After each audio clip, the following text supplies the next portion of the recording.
Bonsoir à tous, il est 19h30. Voici les titres de l'actualité de ce mercredi 19 août. Une actualité très largement marquée ce soir par le conflit des rouleurs. Blocage, barrages filtrants sur l'ensemble du pays. La circulation a été perturbée. Une capitale presque isolée du nord au sud. Un trafic au compte-gouttes dans certaines communes. Et pendant ce temps, le conflit est au point mort et les élus se renvoient la balle. Il n'y aura pas de session extraordinaire au Congrès, comme demandé par Calédonie Ensemble. Les Républicains, eux, en appellent à une intervention de l'État pour convoquer le groupe technique des présidents et signataires. Et dans le reste de l'actualité, c'était le 19 août 1943. Le sous-marin japonais I-17 coulait au large de Nouméa. Ce matin, une cérémonie du souvenir était organisée au carré japonais du cimetière du 4e kilomètre. Bonsoir à tous, merci d'être avec nous. Vous l'avez peut-être vécu, que vous habitiez dans le nord ou sur le Grand Nouméa, vos trajets ont sans doute été plus compliqués que d'habitude. Au 15e jour de grève, les rouleurs ont donc décidé de perturber la circulation dans tout le pays. Le film de la journée avec nos équipes, Nadine Guapana, Cheima Riahi, Claude Lindor et Brigitte Wap. Mercredi noir dans l'agglomération de Nouméa. À l'image, les automobilistes venant de Doumbéya et de Païta sont à l'arrêt. Depuis 4 heures, les rouleurs bloquent tous les axes menant à la ville. Et moi, j'allais chercher tout à l'heure voilà, mes ordonnances au 7e kilomètre à la pharmacie. Puis voilà, c'était bloqué où il y a Almameto. Après, on nous a dit de passer à côté de Kokara où il y a, ça a été, en fait, c'était bloqué aussi. On nous a dit de sortir à Rivière-Salée. On est toujours là. De la baie de la Moselle, les camions se sont déplacés sur les ronds-points stratégiques et certaines bretelles d'accès, comme ici à hauteur du squat Caillou Bleu, à Koekara, au rond-point de Rivière-Salée, d'Almameto ou encore celui de Belleville. On va leur demander pardon, parce que c'est vrai que nous, ça fait 15 jours qu'on est là et on aurait préféré être chez nous, sur notre lieu de travail et puis à notre maison, que de venir embêter les gens de Nouméa. Mais on est là parce qu'il y a des gens qui se foutent de notre gueule. Voilà. Vous allez où? Quelle direction? Je suis médecin. Oui, mais quelle direction? Rivière-Salée. Un mot d'ordre général. Seuls les médecins, les ambulanciers ou encore les véhicules transportant des personnes handicapées sont autorisés à passer les barrages. Immobilisés depuis 6 heures du matin, les usagers prennent leur mal en patience. Certains comprenons cette opération coup de poing. C'est embêtant pour nous quand on doit aller travailler, quoi. Ça nous pénalise nous, mais bon. On les soutient quand même. On est solidaires avec les rouleurs, on suit leur mouvement. Si un jour ça nous arrive, on aimerait bien que tout le monde suive notre cause. Le bras de fer engagé entre les rouleurs et le gouvernement en est à son 15e jour. Un conflit qui s'est étendu sur toute la Calédonie. Normalement, oui, il y a un blocage là, puis en brousse aussi, il y a Fawari, Bouraï, Poya, Netli, Monéo. Et c'est sans compter le barrage au col de la Pirogue. La solidarité entre rouleurs est de mise. Ici, pas de blocage, les voitures circulent sur une voie uniquement. Concert de klaxons au rond-point de Rivière-Salée. Les rouleurs venus de Brousse vivent depuis 15 jours dans leur camion, de quoi échauffer les esprits. Ça commence à bien monter en tension. On discute, mais tout en nous faisant passer pour des voyous, quoi. C'est malheureux, encore une fois, de dire que dans ce pays, on est obligé d'y arriver à ce point-là pour se faire entendre. Du côté de certains travailleurs bloqués ce matin, la tension monte également. Voilà, je suis au bord de Chaudener, je suis en train d'avoir marre. Vous avez vu dans les conditions où sont les enfants? Oui, on sait. Oui, il y a des enfants en bas âge. 7 heures, depuis 7 heures on est là, monsieur. 7 heures. Je préfère me calmer parce que je suis tenté de traverser, de forcer le petit barrage qu'il y a, mais je me dis bon, on va rester calme. Et les gens vont vite être excédés, d'être empêchés d'aller travailler. Il ne faut pas qu'ils restent sur leur position, soit, mais qu'ils ne bloquent pas systématiquement maintenant. Est-ce qu'ils ont le choix? J'en sais rien. À 18 h, les esprits s'échauffent.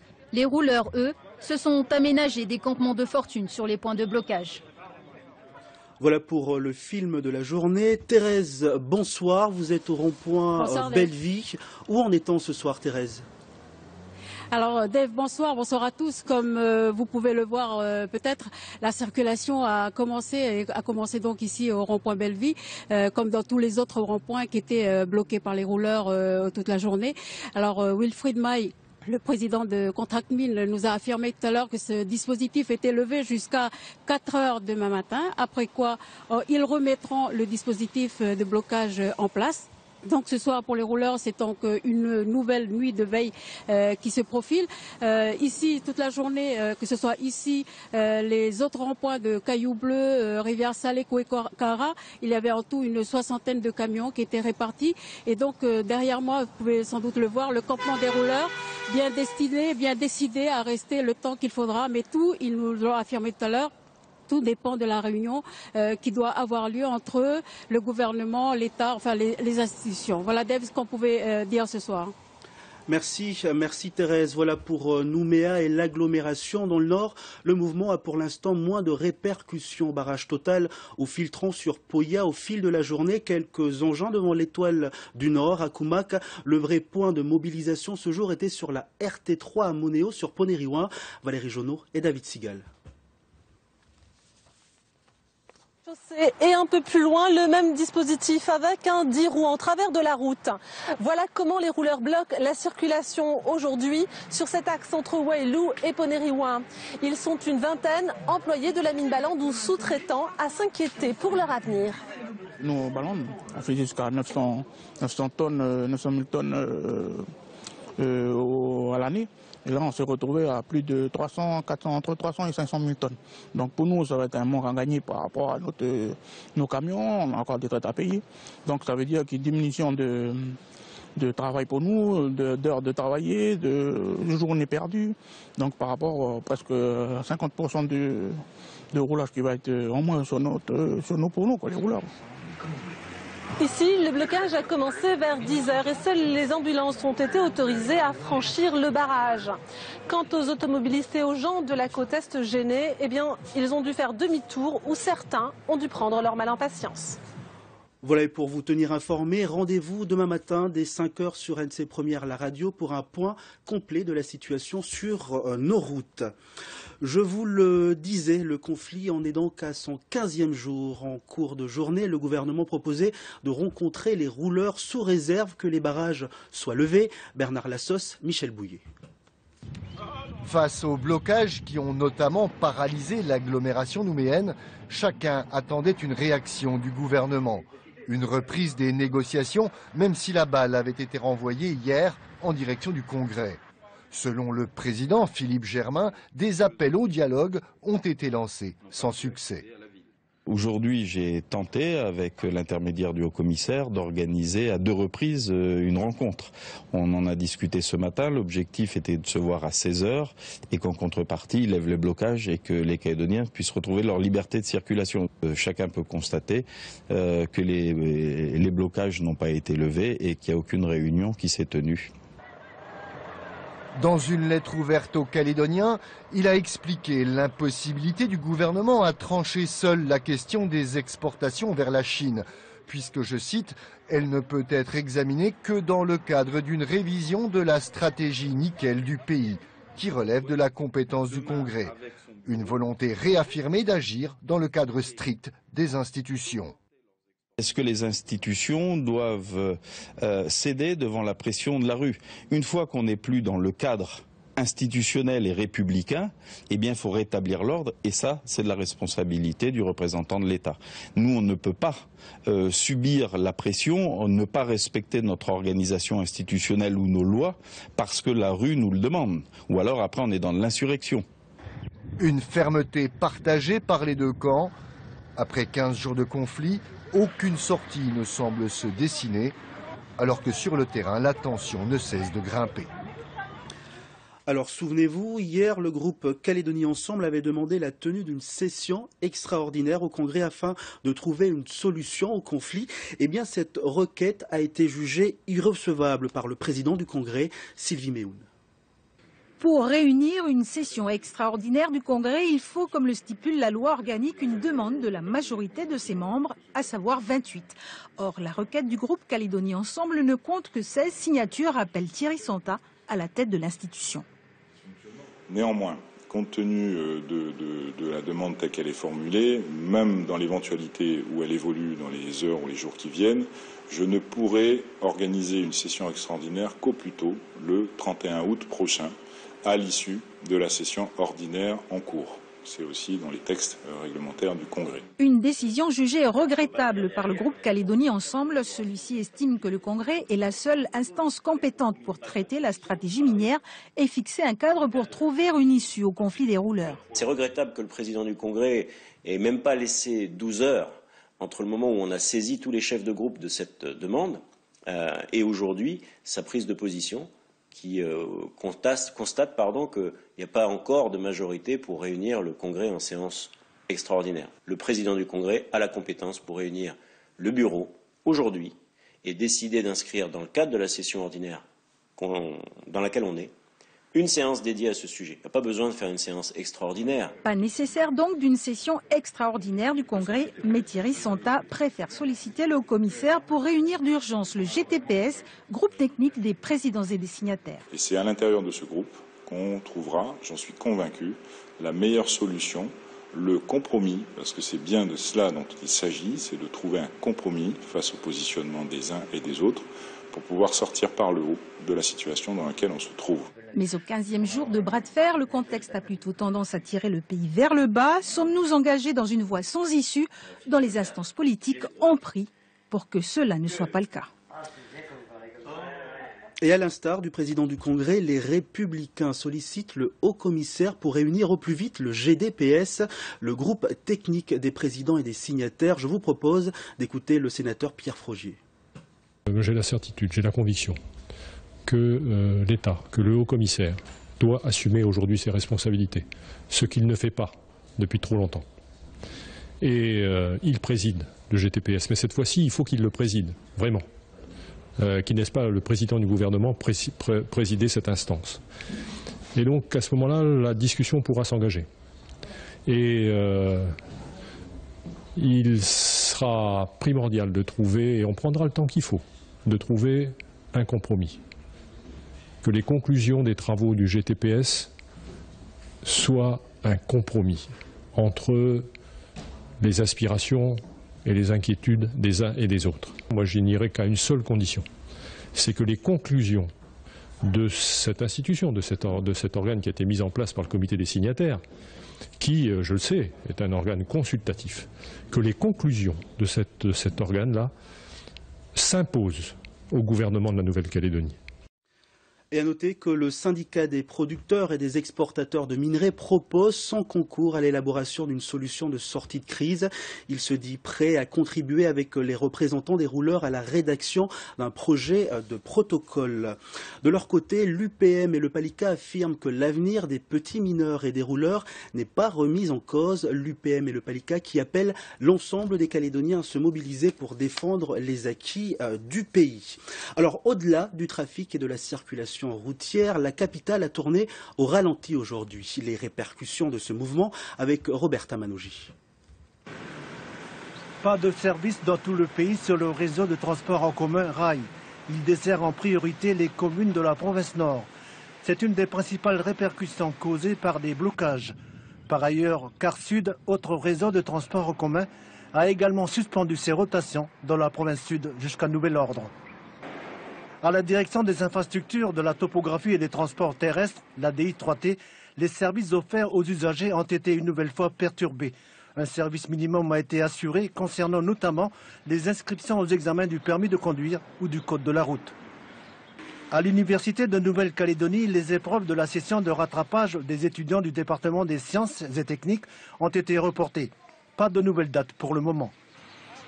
Enfin, les passagers du Beticho qui étaient prévus sur la rotation Nouméa-Île-des-Pins et qui n'ont pas pu se présenter à l'embarquement suite au blocage du réseau routier pourront soit reporter leur voyage, soit demander le remboursement de leur billet sans frais. Voilà, 7 vols ont été annulés aujourd'hui chez Aircal.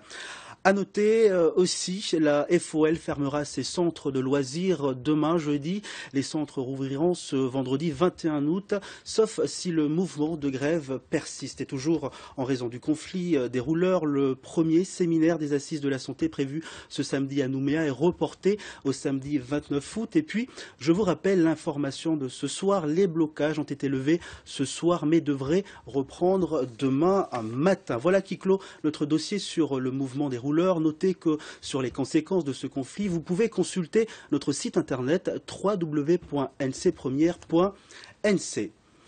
Dans le reste de l'actualité, en Polynésie, l'émotion cet après-midi. Plusieurs centaines de personnes ont assisté à l'enterrement de 2 des 3 enfants noyés.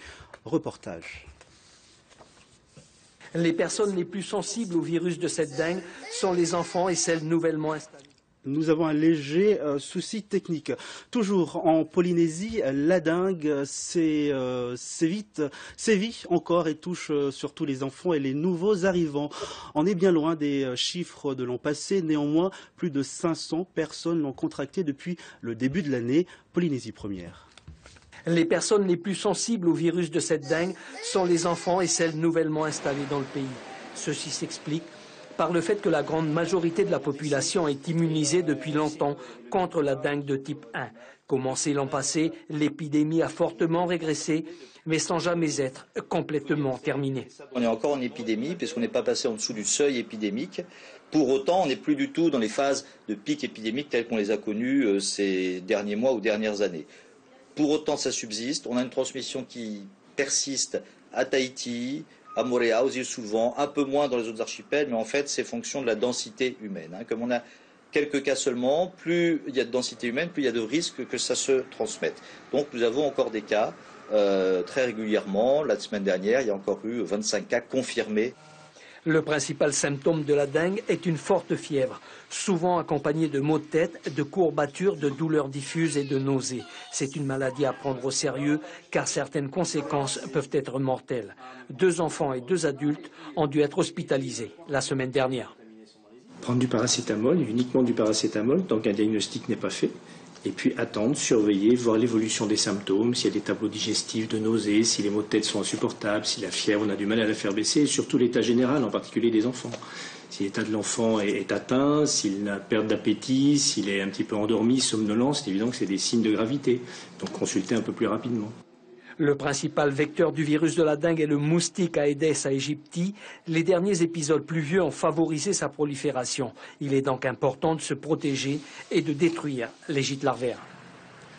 Sur le Caillou, c'était le 19 août 1943. Le sous-marin japonais I-17 coulait au large de Nouméa avec 97 membres de l'équipage. Ce matin, en hommage aux victimes, une cérémonie du souvenir était organisée au carré japonais du cimetière du 4e kilomètre. Voilà des images signées José Solia. Alors, si la date du 6 août est connue car elle marque le largage de la bombe atomique sur Hiroshima, la date du 19 août 1943 l'est moins. Et pourtant, on l'a vu, c'est à cette date qu'a été coulé le sous-marin I-17. Eh bien, les filles de l'un des sous-mariniers est actuellement sur Nouméa, Thérèse Roya et Sylvie Méhoun. Plus de 80 ans, lycéens. Sur l'échelle du temps, la Nouvelle-Calédonie est le lieu où leur mémoire interroge l'histoire. Yasu et Yoshiko sont sœurs. Elles n'ont jamais oublié le jour où leur père est parti à la guerre.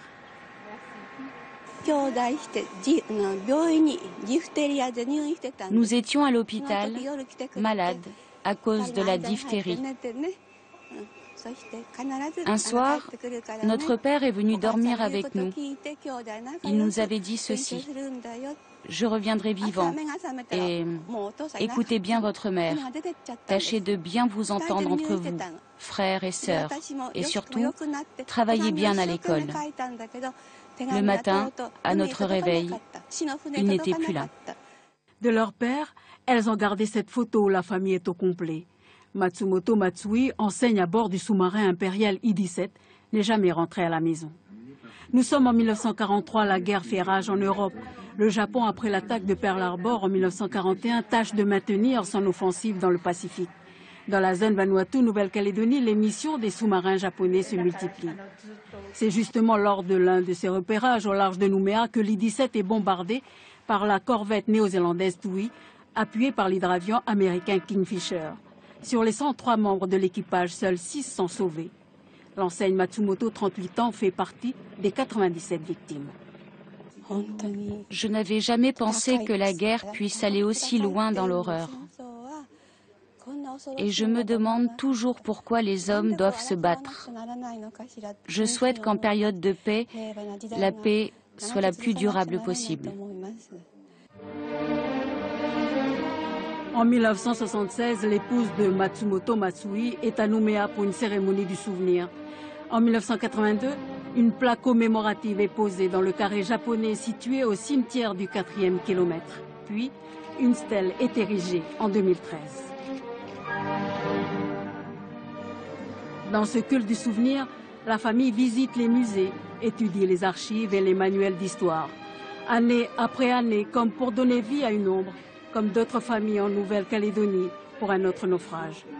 Mais ici, au musée de la Marine, comme devant ce mur, au musée de la Seconde Guerre mondiale, rien n'évoque l'I-17, qui a été coulé le 19 août 1943 dans les eaux calédoniennes.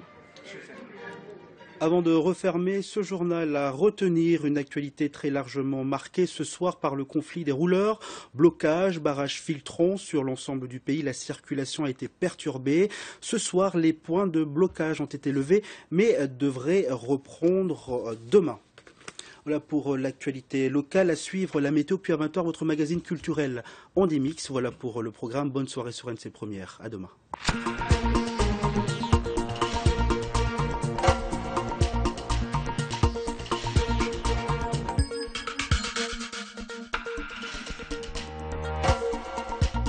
Retrouvez toute l'info sur ncpremière.nc.